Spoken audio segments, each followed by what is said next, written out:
Welcome back to the Morningside Mortuary, where this time we are bringing in the Lord of the Dead. I know it might have sounded bad, like in a bad impression of that, but work with me here, okay?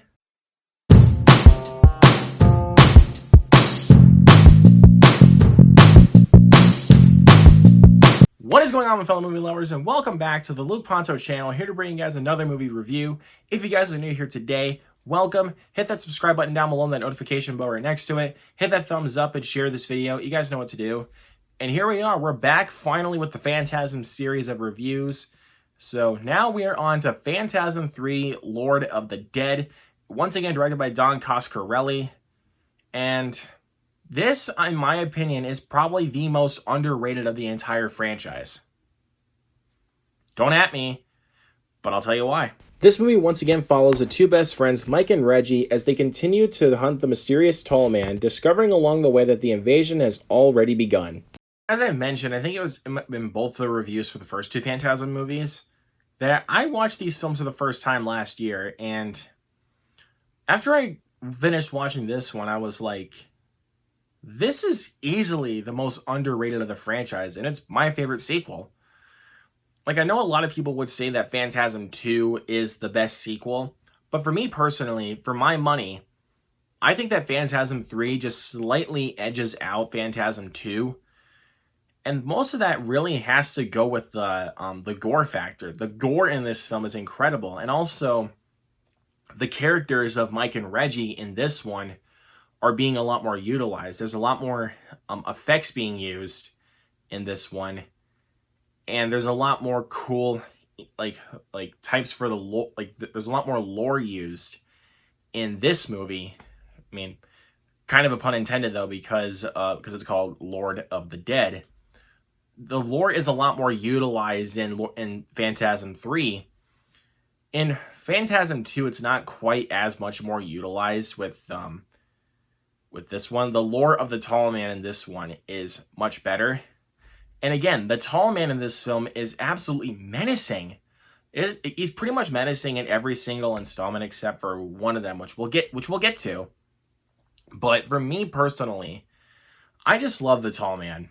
The tall man just comes off, even when you see him come up on screen, he's very intimidating. And you feel that. You feel intimidated when you see him come up on screen. And it really does work for this film's benefits. Again, the pairing of Mike and Reggie is really well done. The writing for that is really good. And the kills in this film are even, of course, brutal. Of course, a lot of blood.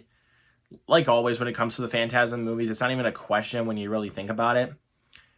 When you watch a Phantasm movie, you're going to get quite a bit of gore. That's not even a question. The directing from Coscarelli is really well done. Once again, the editing is great. It's a very smartly written movie and very smartly edited. It doesn't try to rely on all the kills and everything. It takes itself a little bit more in different directions than what you would expect from your typical Phantasm movie. And it's really well done for me. But is that to say that this one's perfect?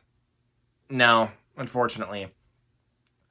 Even though this is my favorite sequel of the franchise, for me personally, again, I know I'm sounding like a broken record when I say this, because I've already said it in the first two Phantasm reviews. The effects are pretty dated. You look at it and you can tell that this film was pulled out of the 90s or 80s because of the effects. And even though some of them might still hold up, but it's just some of the other effects for me I just thought were very dated and pretty much a product of its time.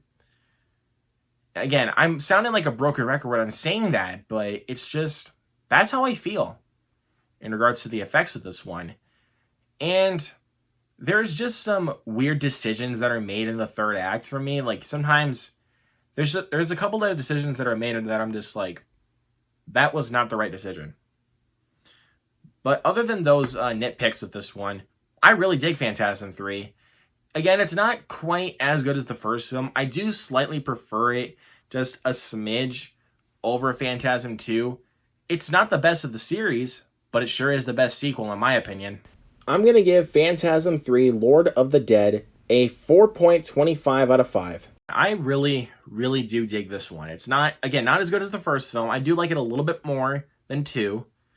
But, again, these movies are not really for everybody. It's definitely going to come down to personal preference on which one's your favorite of the franchise. But it is what it is. But, of course, this is my opinion. Let me know down in the comments below what you guys thought of Phantasm 3 Lord of the Dead. Is this your favorite of the franchise? Is this your favorite sequel? Or is this your least favorite? Let me know all of that down in the comments below. Be as respectful as you can. Hit that subscribe button once again and the notification bell right next to it. Hit that thumbs up and share this video. You guys know what to do. And I got a couple more reviews coming up here today, hopefully. I got a review coming up for Bubba Hotep that's from the same director, actually, believe it or not. I really want to talk about that one. And stay tuned for the next installment in this franchise, you guys. Oh boy, we're going to go a little bit more downhill. We're going to be talking about Phantasm 4 Oblivion. It's going to go downhill from here now, huh? But of course, y'all are the best. Thank you so much for watching. If you guys want to see more content from me, make sure you subscribe, and I will see you guys next time.